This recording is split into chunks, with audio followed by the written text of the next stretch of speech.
Aaron Rentfrew here. So you're an adventure coach, and that's something that's very new to me. I never really heard about that. And, of course, there's a lot of motivational speakers.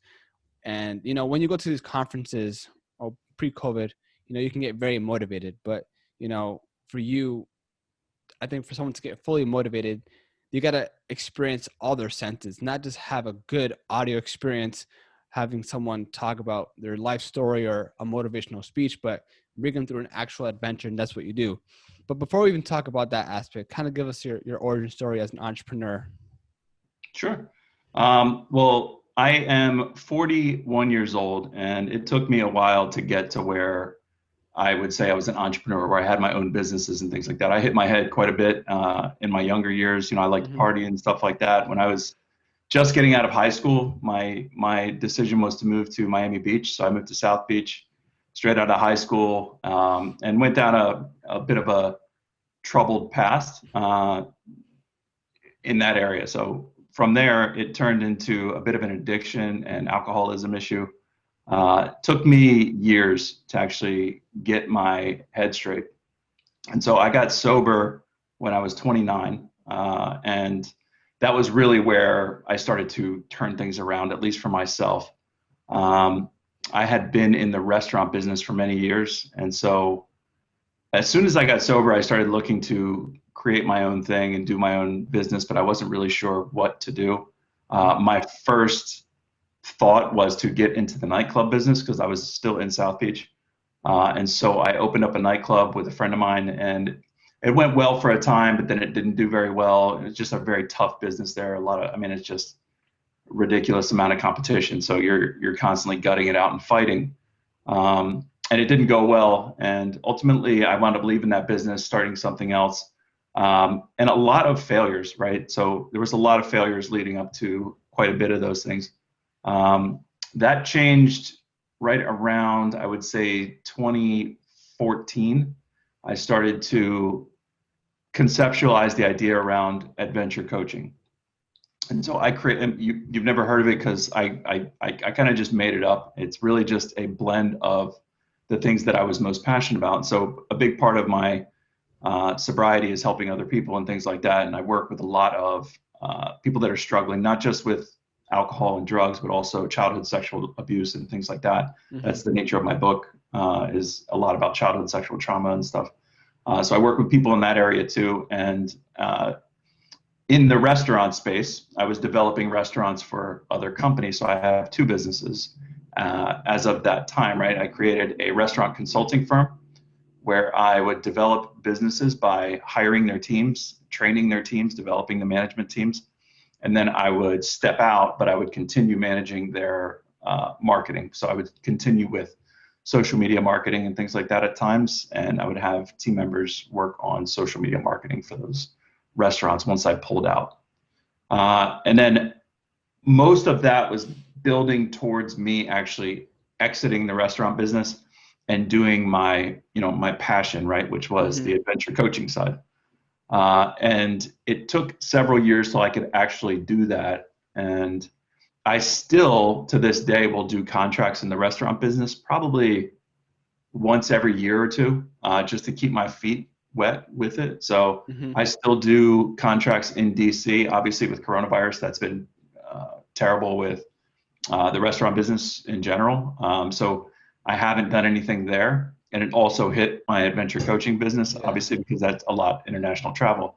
So throughout that time, I've had to adjust and make maneuvers, which you have to do as an entrepreneur. You have to, you look at what's being thrown out there and you adjust. And so that's what I'm in the process of now. And, it's been actually a good thing because now I've had some time. But that's really the come up of how I created my businesses, was mainly just finding what I was passionate about and maneuvering into them and kind of making it my own. So with coaching, I love helping other people, but I had to make it mine because I always struggled with the idea of just, I want to be a life coach and like work with other people. There's just so much competition there. So many people doing the same thing. And so I wanted to make it different, more impactful. And to your point that you mentioned, very good observation that you said before is that the entire point of adventure coaching is to really have a much deeper impact on people by getting them outside their comfort zone. So that was the reason why I just knew it would be more effective than in-office executive coaching that I was used to in the restaurant business, at least. Yeah, I mean, I feel that's pretty tough. I mean, when you started out, did you, was it first doing adventures, or did you kind of do live coaching via, a Zoom call? And then from there, you're like, you know what, I want to do something a little bit different here, something that people aren't doing, other life coaches aren't doing. Let's take this approach, adventure coaching. So most of the what you would consider coaching was actual on-the-job executive coaching. So I was working with and coaching management teams on leadership training and development. So I would teach them how to teach people. I would teach them how to act like leaders, how to be leaders. I would teach them how to find purpose in their work, because people very much struggle with that. I would help teams build culture. And how to build a culture, and then how to actually live by the culture that you build, and a system of core values. So most of my coaching to that point was in two phases, right? So I worked with other executives in developing businesses. And then I also worked with struggling people with addiction issues. So when I wrote my book, a lot of people started reaching out to me for work with childhood trauma. It was the majority of it, but then also a lot of people struggling with addiction and stuff found some comfort in what I said. So that's the majority of the people. I mean, two very different worlds, but also doing kind of the same thing, right? Trying to teach them to tap into something within them that they can find some motivation and some power. So your turning point, your book, was kind of a way for, inbound leads to come in and have those people go on with you for the adventure. So I wrote the book before I even started adventure coaching. Oh, wow. So I mean, to me, so the book was initially written. I was working with a restaurant group in Miami Beach, and an investor came to me and he said, he saw some of the things that I was doing with my social media and things like that. And he was a friend of a friend, so we knew each other. But he said, I want to start a health company, and I want you to be the face of this health company. And I was like, okay, so what do you want to do? And I had always wanted to write a book about my childhood experience and the pain that it caused, right? And how I got out of it. So the turning point is how I got out of it. I'm trying to teach people that it is possible to get out of it in the book. And this guy offered to pay me to leave my job, and he would give me a monthly salary to write the book and take the time to do it and build out the websites and build out the things. And so I was like, you know what, where am I going to find that offer, right? So he paid me, and I left the restaurant group. I started writing the book, built out the websites and huge blog and all this stuff. And ultimately then it turned into, a supplement company. They wanted to do supplements and everything else. So we created a line of luxury supplements. And it really it wasn't something I wasn't really connected to it at that point. It was just, I was very connected to it, but I wasn't connected to it up here. I just didn't want to do supplements, to be honest with you. And ultimately what I wound up doing was exiting the company, but with the rights to my book and all the content that I had created and all that stuff. And I was like, guys, keep the supplements. And they later went defunct, and I kept all my stuff. And that was how I was able to take the time and write the book. That's really where I had always wanted to do it, and the perfect opportunity presented itself to me. Mm-hmm. So in your personal turning point, was it through an experience, like a traveling experience, where you got more clarity in what you wanted, Well, my personal turning point was basically having a gun in my mouth at one point, and really facing death and being real close to suicide. There was not a lot of traveling happening going when I was at my worst. When I really started to make positive changes was absolutely when I got the real problems out of the way, right? So the alcohol, the drugs, just all the noise out of the way. And I started to deal with my trauma from childhood. Then I started doing things much more outdoors. I started living my life again.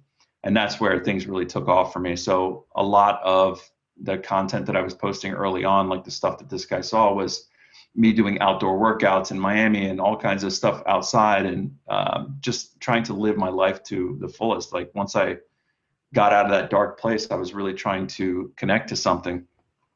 And that was where, I really started to come out of my shell a bit. And so, yeah, I guess once I did start traveling, I mean, that's a whole nother level. So, I mean, once I really started traveling, so the first trip I ever did was a 6-month trip.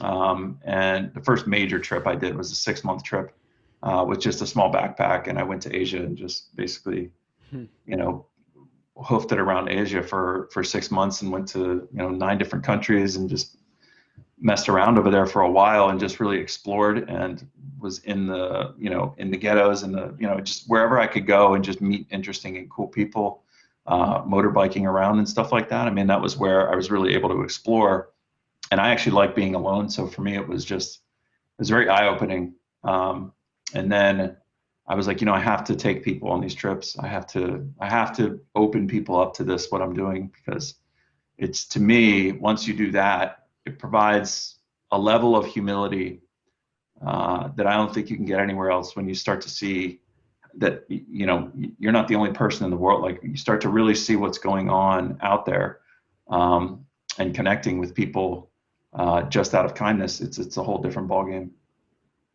For sure. And I think everyone has problems, and of course everyone has different levels of problems. But when you go to other, say for example, a third world country, and you go to travel there, after you go to like an exotic area and you go to the ghettos, maybe, your perspective can really change. You're like, oh wow, like all the way on the other side of the world, people are living in poverty, and their life is, your worst day can be their best day, and you can kind of change your perspective on things. And as a matter of fact, you can actually be a lot more happy and take things for granted, for the circumstances that you're living in right now. And I think only through travel, through an actual visual experience, being in there, you can only do so much speaking to a person face to face or reading a book, watching TV. But once you're in actual, like a different environment and you experience that firsthand, then I think it resonates with someone differently. Absolutely. Well, and also you realize how little you actually need, because when you're on the road and when you're traveling around and when you're in these places, you're seeing people that are happy with almost nothing. And you, especially for an extended period of time, if you can travel for a long period of time, you start to realize just how much we here, at least the people around me in the United States, they value possessions so much and material things so much, and they think they need all these things. And half the things they don't, it's not just that they don't need them, they don't even really want them, but they think they need them because other people, it's just, there's a snowball effect to the consumerism here, that when you get outside of it, you start to reconnect with, oh wait, like I'm having this human experience. There's so many other things that matter, like out in nature and other people, and just having a conversation with someone you don't even know, that you start to connect with different things that actually move you. Yeah. So where do you kind of, is one thing bringing someone to a country and having a good experience, and then there's another thing going to a country and making it very impactful. So you need a skill set for that. So what do you bring to the table? How do you kind of package everything together so that one trip can be a very, very, important one, that one will not forget at all for the rest of your life and change your life for the better? Of course. So for me, I mean, the most important thing is obviously to get the right place for the right person and for what they are looking for. So depending on the needs of the client, I want to take them. The first thing I'm going to ask them obviously is like, where's your dream place? Like, where do you see yourself? I try to get to the heart of what's actually going to motivate them, and depending on their physical capabilities, that often will decide what I will offer. Because generally what I do is I start to narrow down what I think they'd be interested in, and then I pitch 4 or 5 different locations and let them give me one of those, and then I'll expand it from there and find a couple more that are very similar, so that I can find really the right spot. And once I'm able to find the right place, I look for a few different things. If food is important, I want to be around good food, interesting adventures and stuff like that. I try to steer clear of luxury type places. Like, I'm not going to take someone to Paris Like that's not what I do. I'd much rather take someone, to Peru and go out into the mountains or like head to northern Peru and do a trek there than go to any city really. So I generally look for what's their peak fitness, and I kind of want to take them just above that, like very close to above what they think they can do. And then, obviously because it's travel, they're booking well in advance with me. So usually 6 months or so in advance. So I have time to actually softly coach them beforehand so that they're up to the physical level that they need to, depending on what it is we plan to do.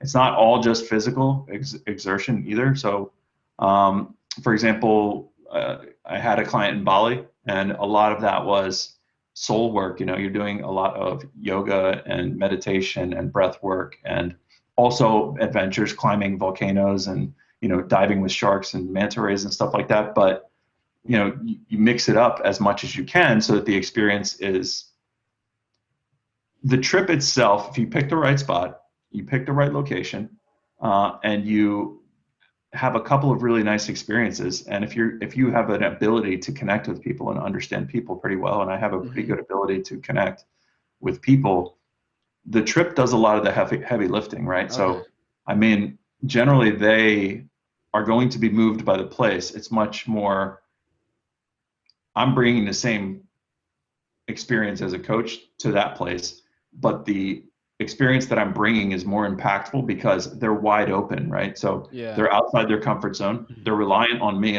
in some ways because we're in another country, or we're somewhere where I'm one of the only people they know, and or likely one of the only people that they know. So there's a bit of trust that needs to happen there. So immediately they're wide open to suggestion. They're open to me, and they're very far away from their habits, right? So one of the initial reasons for when I dreamed up adventure coaching, and actually I have the trademark on adventure coaching. I got it when it was like not even a thing. There is a certain special thing when you get people for multiple days, right? That can't happen in the way that I used to do things in an office. And so when I used to coach people in an office, I have their attention for an hour or less or more, and then I leave. And immediately they're back on their phone, they're back in their emails, they're back talking to their boss, or they're talking to their staff or whatever. And any progress that we were able to make in that hour, there's, you take 3 steps forward and 1 or 2 steps back right after, like the second I walk out the door. But when you're able to get people to do some sort of digital detox, or at least get away from it for a time, it's a whole different ballgame. I have one coming up soon in Texas. I'm going to do Big Bend. So I'm staying more domestic now because of the coronavirus and travel and stuff like that. But I'm doing one in Big Bend, doing 4 days out in the desert. Just a whole different experience, like a different thing, which isn't usually a desert's not usually somewhere I would go, but this one's perfect. I mean, it's just perfect timing. It's perfect way to go. So I really try to mix it up and do different things depending on, who it is that I'm taking and how much face time they really need. In this case, it's someone who really needs a lot of time and it might be like 6 or 7 hours a day of coaching. So, I mean, it's like, it'll be intensive. So you said like most of the heavy lifting is from the actual experience itself, the physical experience itself, but then maybe that last 10%, what is it? How do you bring clarity into someone's life? Like like a lot of entrepreneurs, a lot of people who are working the 9 to 5, or people who have problems, they don't know what to do, and they can live a life where they're living day by day. They don't have an ambition, right? And little by little, they feel like their life is deteriorating because they have no overall ambition or dream. Now, what do you kind of say to that? Like, how do you kind of change your perspective, not only through the physical actual experience, but, what are some things that you say to kind of enlighten them? So it's funny you asked that. I'm building a course. So I'm turning all of my coaching into a course. That the things that I normally do in like a 6 or 7 day period with people, I'm actually turning. So a lot of the people that I deal with, my target audience, the people who tend to reach out to me, are people who are going through a big life change. Generally, they want to quit their job, or they just got divorced, or they just got out of the military. It's a lot of times that where people are, it's the first time they're going to be on their own and they want to start correctly. Mm-hmm. So what I started hearing from a lot of people a few months ago, it was probably 5 months ago, like a couple months into the lockdowns and everything else, like people started coming to me and saying, I feel really stuck. I feel stuck. And, and these were people that are not normally stuck. And, I remember feeling stuck, and I know a lot of people feel stuck, even if they have a job. They're like, I'm not connected to this emotionally. I don't really care what I'm doing. I don't find meaning in what I'm doing. And so in a sense, they're stuck. And so I created a course. It's almost done now. I'm going to launch it soon. It's called Life Unbound. And basically what I do is I take people through a process that I use with my clients where I help them connect to their passions. So going all the way back to their childhood, their inner inclinations as a kid, building those passions into a format that they can create a mission for their life, right? Once you're able to do that, then you're able to create the boundaries that will help you get there. You'll be able to create a decision-making process that will help you get there. But it's all first about connecting to, so, and that doesn't mean like everyone needs to go out and quit their job. Like I'm passionate about, bowling, so I'm going to go quit my job and start bowling. You need to take a list of your passions, right? And somehow combine it with what you're good at also. And also if you've spent years learning something, or if you have an enormous amount of contacts in a certain space, you don't just throw all those things away. You look for ways to combine those things into something that's powerful and will work for you. And the one thing I think people struggle with today is like, as varied as the world is, a lot of people are afraid to forge their own path. And so they're afraid to combine things together that may seem like, oh, well, no one would do that. But people will do that because, there's 350 million people in the United States. I mean, everybody's kind of different and they all like different stuff. So you don't need a lot of people. You just need the right people. So for whatever it is you want to do. And so for me, like with adventure coaching, I mean, a lot of my friends who are executive coaches are like, why would someone go out of the country with you? Like, no one's going to actually do that. Why would someone trust you and pay you that kind of money to travel with you? And, for me, it was like, well, I don't really care if they do or not. I'm making it. I'm going to do it. And I think that people do want to do that. And so I did it. But the point is this. The mission itself for your life, no matter what you're doing, if you're working already in a job, a lot of times people lose meaning in the job because they forget why they actually started in that job, and they start to disconnect emotionally from it. And so, for example, I was in the restaurant business for 24 years, right?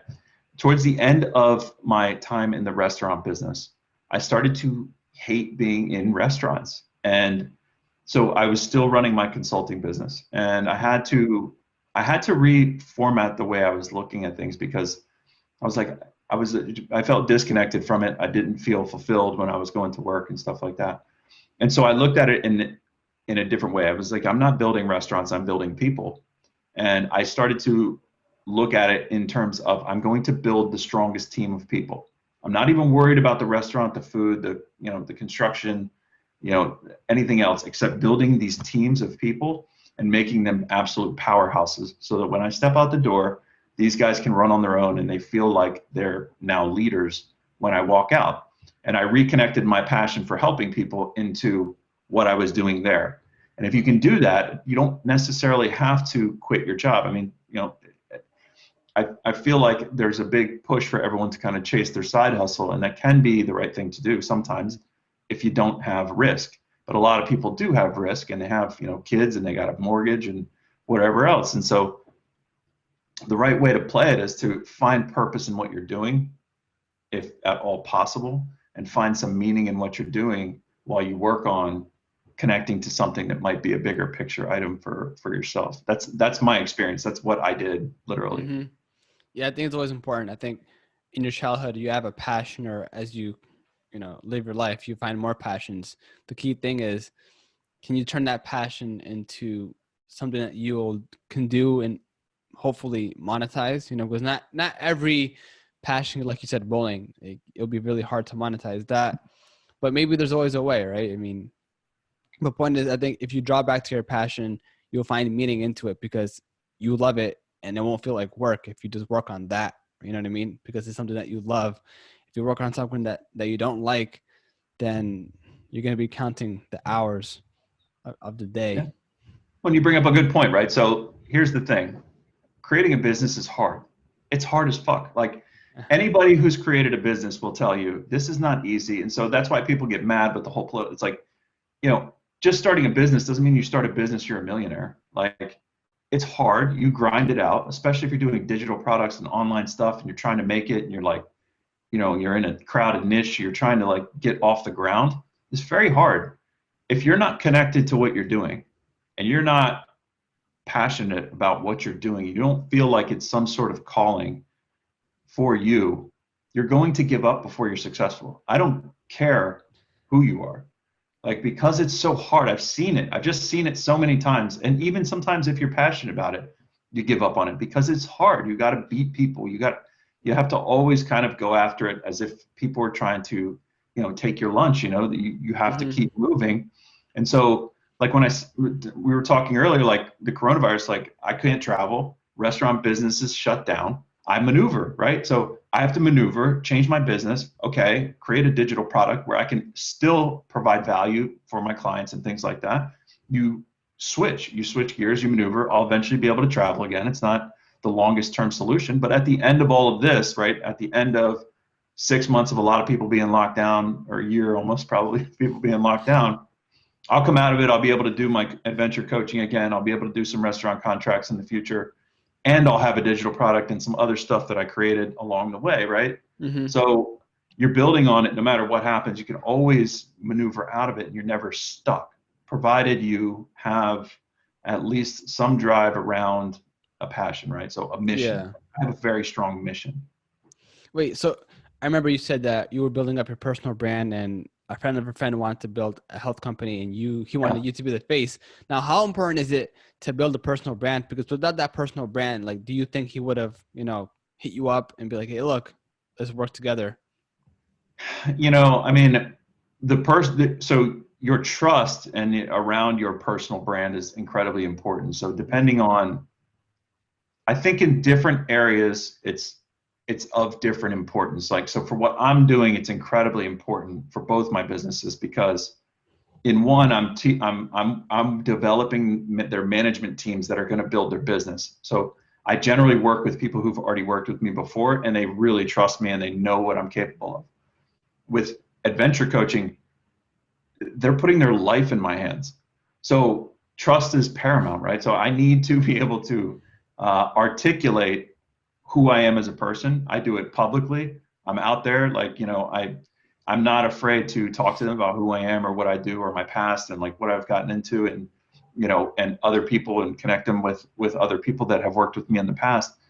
But it can be hard in the beginning to actually get some traction to gain that trust, right? So Yeah. to actually get your name out there because, everyone wants to be trusted, but how do you build trust? It falls back to, it takes time, it takes effort, and you have to continuously put yourself out there so that people get to know you and know who you are. Like what you're doing, people see you constantly you show up, you're on time, you produce these episodes, and people get to know you, right? They get to know what to expect from you and they trust you. And then if you want to ask them for something and you're doing something, they're going to respond to you. So that just same thing with me, right? So I put myself out there. I talk about how I get through problems and how I've dealt with my issues in the past and how I help other people. And then when I want to, book a trip or a retreat, I'm like, here it is. Do you want to come and join me? And they're like, yeah, heck yeah, I want to come and join you. But most of it is providing value to them throughout the rest of the time, right? So I am passionate about helping people. I don't really think of it as providing value. I actually like, putting content out there. I actually enjoy doing it. Mm-hmm. But people find value in it. And from them finding value in it creates a sense of trust. So they at least know that I've been where they've been and I've felt like they've felt. And if you can make people understand that you felt like they felt and that you got out of it, and if they want to get out of it too, they're gonna want to know more from you, whatever your business is. Now, how important is it to, if you're feeling like really bad you're depressed maybe, do you think it's imperative or at least helpful to, expose yourself a bit, express your feelings and not, bottle yourself? Yeah, I mean, so I think you always got to be authentic with how you approach, especially, in today's social media and stuff like that. You got to be, there's like, there's a very wide ranging uh, group of people on social media.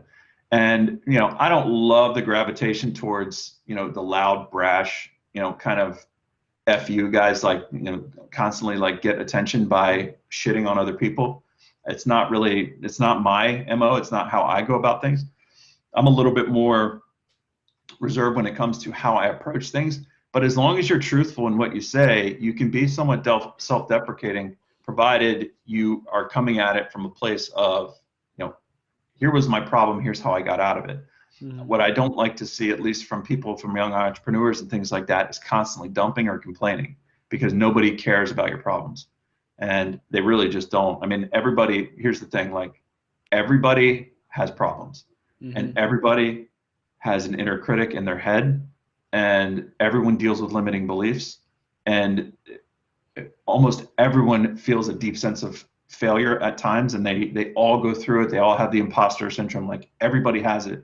So when someone starts sharing and complaining about their problems online, oh, this is so hard, I'm going to give up, or whatever it might be, people will immediately shut you out. They don't care about your problems. Yeah, and I hate to say it like coldly like that, but that's true though. On social media, it's no one gives a shit. Like, they want to know how you can help them. And that's where, what you're doing, what I'm doing, we're trying to help people and expose people to a different way, or a different way of hearing something constantly, and provide value in that way. There's days that I feel down, and so I'm not going to post online if I feel down. I'm not going to post political opinions on my Instagram page. I'm not going to post inflammatory, articles here and that. Like, there's just no point to any of that. There's just no point. I mean, that's a good point. People didn't really care about your problems. You can watch like the news channel. There can be a horrible thing going on, and then you kind of just change the channel to a sports channel and go about your day. And I think it's important to, like, of course, you have to be a little bit selfish, worry about yourself. Of course, if you have family, they're the ones that really care about you. But at the end of the day, people don't really care about your problems, as messed up as that sounds. And I think you can't feel bad about yourself. What I'm trying to say here, you can't feel bad about yourself 24/7, because you're going to be very vulnerable. No one's going to come up and save you, like, for the most part. I think it's a mindset thing where you have to really change yourself and change your perspective on life. Yeah, I mean, there's a place and a time for, we have, and now's a tough time, right? Because I think a lot of people are disconnected, right? And so when they take to social media to dump, it's a lot of times because they don't have people to talk to at home, and maybe disconnected from the people around them because of, social distancing and all this other stuff. So yeah. I think that it can create a little bit more of that, and people are stressed out on top of it. So you have like this weird scenario, right? So like I said before, like, everyone's feeling stuck. So it can create that.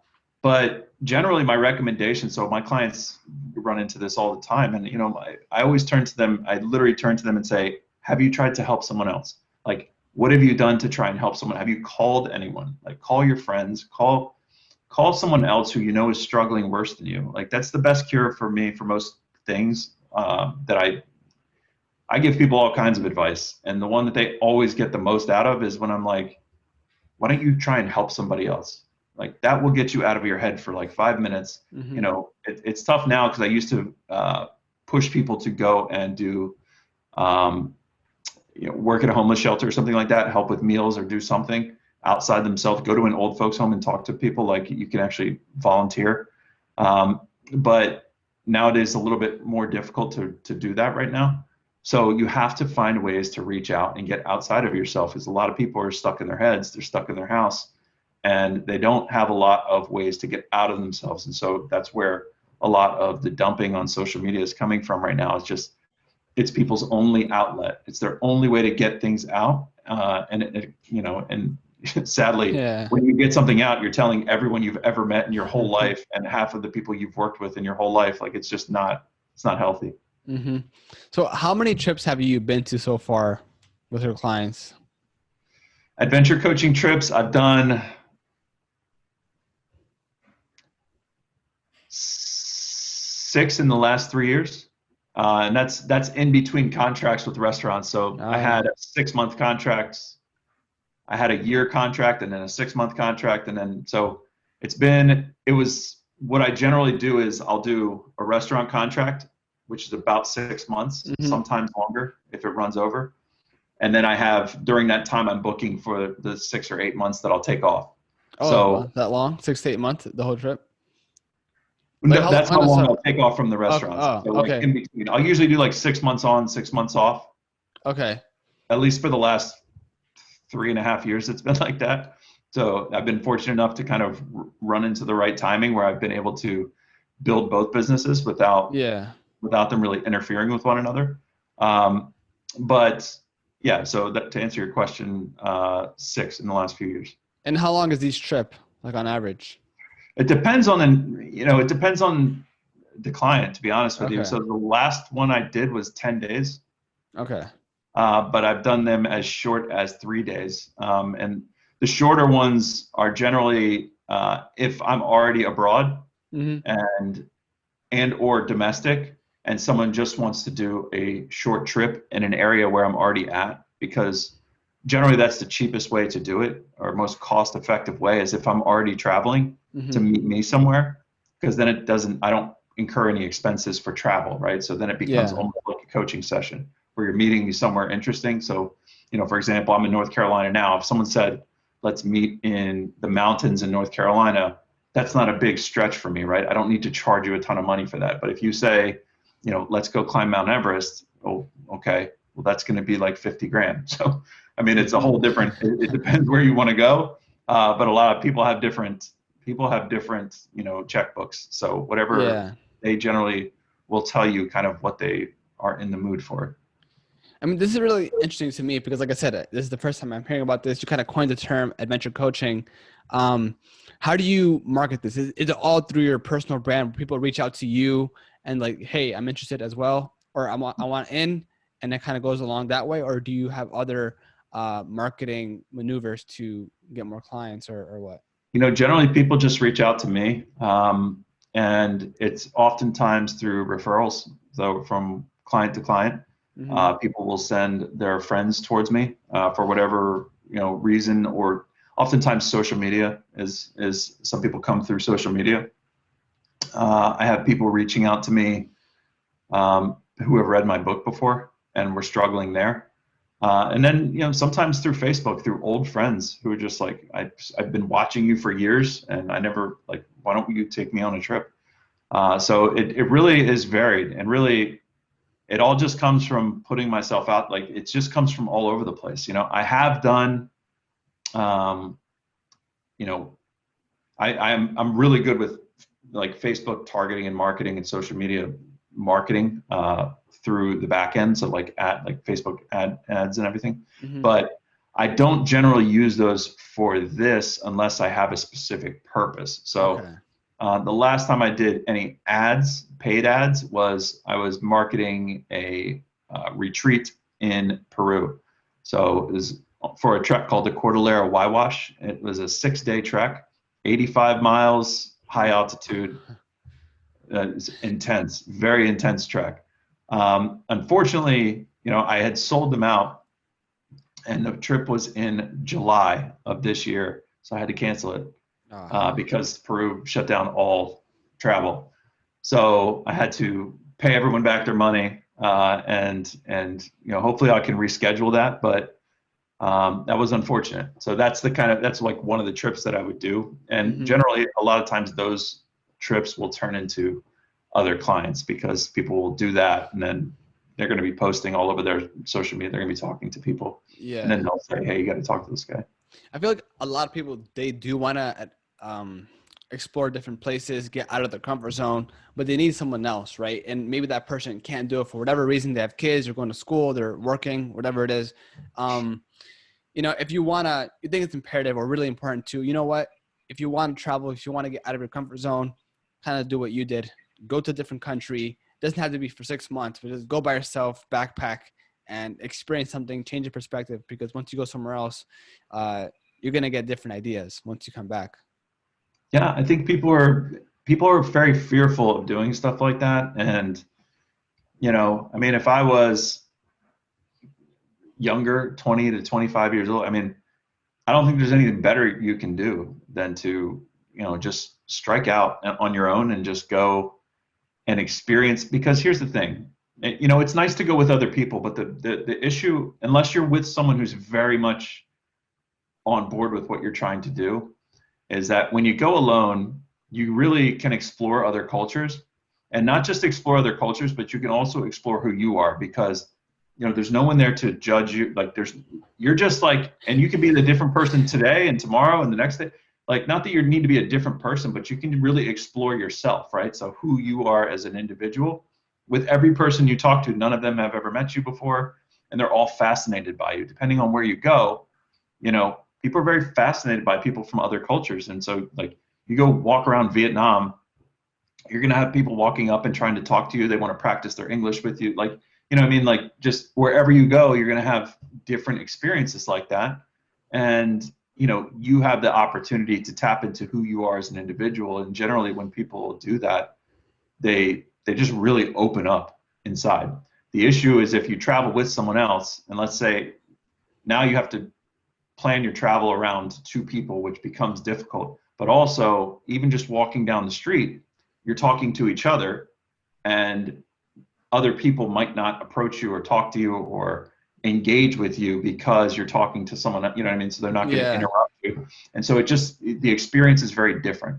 Yeah. That's not to say you can't get a great experience traveling with someone else, but you both got to be very open-minded and say, hey, look, I'm going to go my own way today and you go your own way, and let's just explore on our own. You have to make time for that if you're going to do a big trip like that, in my opinion. And do you recommend anyone, like, do they have to disconnect from social media, emails, etc., to get the full experience? I try to get people to do that. I mean, it's generally, depending where we're at, it's usually, especially if it's, a trekking trip, or, depending where you're at in the connectivity. Yeah. I mean, it's hard to tell people not to check their email and their social media, especially if people want to post pictures and stuff like that. True. But no matter what, wherever I go with people, I'm generally working with them 5 to 7 hours a day. So usually they're not on their phone at all unless they're taking pictures, to be honest with you. And I bring, with all trips, I have a really nice camera. So I bring, a Sony A7R3, like popping pictures all the time, so that they have pictures to go home to, So there's no real need to really bring, the phone, but I don't generally tell them not to. I do a bit of a tutorial on social media and try to teach people how to actually maneuver their social media so that it speaks to their passions instead of bringing them down a road, like a bad road. Because when you understand the algorithms around social media and Facebook and things like that, and they can really bring you down a bad path if you allow it. So if you allow, and if you tend to work towards the negative with how you view things and how you work with things, it's going to drive you down a bad path. Just because that's how the algorithm's designed. It's designed to keep you online and keep you engaged, keep you clicking on things. And that's why the politics is such a big thing right now, is because everyone it causes an emotional reaction. So I generally try to get people to follow hashtags around things that they're passionate about, so the images that they're seeing are constantly reminding them of the things they're passionate about. And then when things trigger them emotionally in a negative way, to mute it or unfollow or whatever you got to do to try to limit those and bring yourself back to the things you're passionate about. Don't engage with anything that pisses you off. Just because it pisses you off, don't comment on it, because then you're going to see more stuff like that. So little courses and stuff like that I do. What's one humbling experience, or any experience of that matter, that showed you something very different, that kind of changed the course of your life? Humbling experience, man, I've had so many. Uh, I've had some spectacular failures, but a really positive one. So I was in Vietnam, and I took a motorbike from Hanoi, which is in the north of Vietnam, but I took it all the way up to the China border, and then went around the China border through the mountains in Vietnam, and then came all the way back. And when I was about halfway, it's like I think it's like 1,800 kilometers. So it's a pretty long trip. It took me like 6 or 7 days, Hmm. and you're staying in Airbnbs and hotels and stuff along the way. Um, but it's pretty remote, so there's not like a lot of stuff out there. And about halfway, I got I got stuck for 2 days in a city called Pac Bang, and I met some of the locals there, and I went to like a discotheque with them and like started hanging out with these people. And then the next morning I left, and it was the rain had finally stopped. So I got stuck there for a couple days, and then the rain finally stopped, and I put on my shorts, packed up my bag, got on my motorcycle, got everything tied down, and took off. And I started going up the mountain. This is in a valley. I get up to the top of the mountain and start to go, and I had about an 8-hour motorcycle ride that day to get to the next city I was going to, which was Ba Be Lake, which is in the middle of nowhere. But it's this like beautiful lake in the middle of Vietnam. And so I'm riding, and I hit rain again. And now I'm up in the mountains, and I just have my shorts on, right? So it's raining and it's freezing, and it starts getting really cold. And so I'm like, you know what? I'm just going to press on. It'll stop eventually. I'll drive out of it. And so like 3.5 hours later, it's still pouring down rain and freezing. Like at this point, I'm like freezing. I'm shivering. I'm shaking. And I get to where I finally start coming down the mountain, and the rain starts to stop a little bit. And I'm going through this little city, and it's just, I mean, I shouldn't say city. It was a little village. It was really like wood thatch, siding and stuff. Pigs in the street, no pavement, like mud in the street. Naked kids running around. Like I pull up to a gas station because I was running out of gas. I say gas station, but really, when you're in Asia, they have like, it looks like a bookshelf, and it'll be full of glass bottles, and the glass bottles are actually filled with gasoline. So you pull up there and they just pour the glass bottles, but it's like a liquor bottle, literally. So the lady pours me gas, and someone grabs me by the shoulder, like, and usually people don't touch you in Asia, like they don't invade your space at all. Mm-hmm. And I'm in the middle of North Vietnam, and I don't know anybody, obviously, and I literally am freezing cold. I'm shaking. I just want to get to Ba Be Lake and get down the hill so it gets warmer again. And this guy grabs me. He starts pulling me off my motorcycle. And so I'm like, oh my God, what is going on here? And so you often have to make decisions like, do I take off? Like, I don't know what's happening. But I was like, you know what, let me just go with this guy and see what he wants. And so I put the kickstand down, I get off the bike, and he's pulling me, and he pulls me into a house, into one of their houses. And he's starts pointing to the fire, and his wife starts trying to get my jacket off because I was soaked. I was like completely soaked and wet. And they took my jacket off and put it by the fire. And so I went inside, and like, there's all these little kids. I always bring candy when I travel abroad. So I had a bunch of candy in my bag. So I gave them like candy. And then they had all these dudes sitting around the table, and we sat there talking using Google Translate for, I don't know, like 3 hours while I warmed up, and they cooked me a meal. And they just they couldn't speak English at all. And obviously I don't speak Vietnamese, but we just sat there for like 2 hours, 3 hours while I warmed up. They were trying to get me to drink alcohol, but I don't drink anymore. But so they were giving me hot tea and stuff to get me warm. And then I wound up sleeping on their floor and stayed the night there instead of going all the way to the lake. And it was just, so when I say humbling, I say, we think we need all these things, and we struggle so hard to connect with people, but really all of us, everywhere I go, I find that people really want to connect so much, and that we are the ones that kind of keep ourselves out of it, right? and we don't allow ourselves to connect. And so they recognized that I was in pain. Like I was cold. I didn't know where I was. I was like obviously out of sorts. And they were like, let's drag his ass inside, and let's hang out with him for whatever reason. And when I left there, it was like, I was like almost in tears. Like, I was like, man, it was like they might have saved me. Like, who knows? Like I maybe crashed down the road, like for whatever reason, Yeah. whatever reason that happened. And I wound up staying there. And that to me is like, those are the things that happen on the road that if you don't put yourself out there and you don't take the trip and you don't take that trip, on your own on a motorbike and like a dumbass in the freezing rain, like you don't experience those things. And so it was so powerful for me. Like even all the way back, that was one of the most powerful travel experiences I ever had. And I literally slept on a mud floor and I was freezing cold and like, and nobody spoke English. Like there's an easy way to look at that as like a big negative, I guess. But for me, it was like one of the most profound travel experiences that I had. Yeah. Something completely unexpected. Right. Yeah, man. Yeah, man. That's crazy, man. I feel you could have drove off, go about your day, but I feel like after that experience, you said it was another 3 hours to the lake area, right? Yeah. Probably thinking about that along your whole journey. Huh.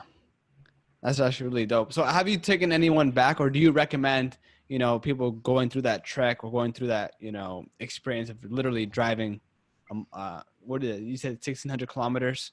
Yeah, I've always wanted to take someone back there. I haven't taken anyone back there yet. I would love to, because that's a great one, but that's a tough sell for, hey, you want to go to North Vietnam and, ride a motorcycle? Like that's a specific person. Like, so when I say before, like you need to find the right thing for the right people. And there will be the right person who's like, yeah, I want to do that. Yeah. But I just haven't had that person yet. But at some point I'm going to go do that again. I mean, Ha Giang in the North Vietnam area is incredibly beautiful. Like the mountains are just, I mean, it's breathtaking. When you're riding a motorcycle around there, I mean, this is where all those like really crazy windy roads are, and there's rice fields everywhere. So it's like got these rice terraces and there's mountains. Just beautiful. It's wild looking. You're driving up into the clouds and then down. It's like magical. What other countries or specific cities do you recommend to travel? Specific cities, Vietnam is actually one of my favorite places. I really love it there. I've spent a lot of time in Indonesia, around Bali and stuff like that. But Bali less so than the surrounding islands. Like I like Flores. I like, Nusa Penida is beautiful. Outside of there, I would say a really interesting country is Myanmar. It's a very poor country. One of the best places I've ever went for taking photographs, but incredibly beautiful with the old temples and stuff like that. They have like all these wild old temples there. Thailand is awesome for a number of reasons, but mostly because of the diversity, depending on who you are as a person. So they have all the temples and everything else in the mountains in the north, and Chiang Mai up in the north is very conservative. And then as you come down, you can go to Bangkok, which is like a big, crazy city. And then if you go even further down, you can go to Phuket, which is like a wild party. And then you can go down into the islands, which is also a little bit like a party, but they also have like a Bali feel to some of the islands where there's like, health retreats and stuff like that. So it's there's just a lot to do there. Mm-hmm. Another really cool country is Sri Lanka. And I think a lot of people overlook it because it's not India, it's not, Southeast Asia. It's kind of just an island off the coast, and it just sits there. But it's incredibly beautiful, and you can take the trains all around the country. Awesome mountains and stuff like that, and there's elephants, and it's a wild area, and good surfing too. So very diverse. What else? Peru is one of my favorites. Bolivia is awesome. I mean, Peru I like because the food is pretty good, but the trekking is just incredible. So, I mean, not even like Machu Picchu is awesome, but to the north of Peru, you have Huaraz and a bunch of other big mountains where you can just go for the trekking, where it's like really just that. And there's a lot of pictures of that kind of stuff on my Instagram. You may have seen like some of the big mountain pics. A lot of those are from Wash Trek. That's why I tried to go back there with I tried to bring a retreat there, which would have been a very challenging retreat, but unfortunately with the travel restrictions, I couldn't do it. But that was one of my favorite places ever to go. And I know you mentioned that, yeah, of course, with COVID, you can't do that trip and you had to kind of pivot onto digital products. But what's your overall ambition? I don't know if you think like 3-year, 5-year terms, but do you kind of have like a dream or an ambition with this project, with your business? Yeah, I mean, for me, it's much more, yes, absolutely, to continue to grow it and develop I probably will move more into the corporate space with it and start to I like doing individuals because that's where I make the most impact, is one-to-one with someone else. One or two people is where I like to be. I don't want a bunch of people. It's very hard for people to get open and honest with a bunch of people around. But retreats are what people want. They want to go with other people and it's more cost effective. So I'll probably start doing some more retreats next year once travel opens up more. But ultimately, I'll create a few more digital products, continue to expand the retreats. I do other things for money too. I mean, I trade futures as well. So in the morning, like if I'm not traveling, I'll trade futures in a little while for the morning. So there's, I think that for me, it's a little bit about monetizing it, right? But much more so about trying to figure out, how do I keep this going in the best possible way where I'm happy, clients are happy, but I can make a really nice living and be comfortable too. So, I mean, there's a balance that needs to be struck there. Obviously, I can't be doing this 30 years from now. So, for me, it's just about making everything I can out of today. For sure, man, for sure. So Aaron, if people want to learn more about you, more about potential trips post-COVID, once that's over and whatnot, where can they hit you up? People can check me out on Instagram, which is, it's let's_live_right. They can look at my website, which is probably the easiest way to find me, aaronrentfrew.com. But yeah, I mean, I'm pretty easy to find. I'm out there on Twitter and Instagram, Facebook. But yeah, I mean, and people can always feel free to DM me if they're struggling too. I work with a lot of people, man. So when I talk about addiction and things like that, people always get something out of that. And especially with childhood sexual abuse and trauma and stuff like that, that's not work that I charge for. Mm-hmm. So like anyone who's listening, who's struggling, who's in pain, can always shoot me a DM on Instagram or just say, hey, I hear you and I struggle with that too. Mm-hmm. And that's okay. Like, it doesn't bother me. So people are always welcome to reach out. I don't, no one gets turned away. And what about your book, Turning Point? Where can they check that out? Turning Point is available it's on Amazon. I have a couple of different websites, but livingright.co is, the book is on there as well, but you can find it on Amazon. It's probably the easiest way to get it by paperback, is only through Amazon. So yeah, I'll put that in the show notes for your Instagram, your social handles, and of course your book as well. Anyone wants to click on that, check that out, and DM you there as well. All right, Aaron. All right, man. Man, it was a total pleasure, man. I really do appreciate it. I appreciate it, man. Thank you for having me on. Thank you. Wait, don't.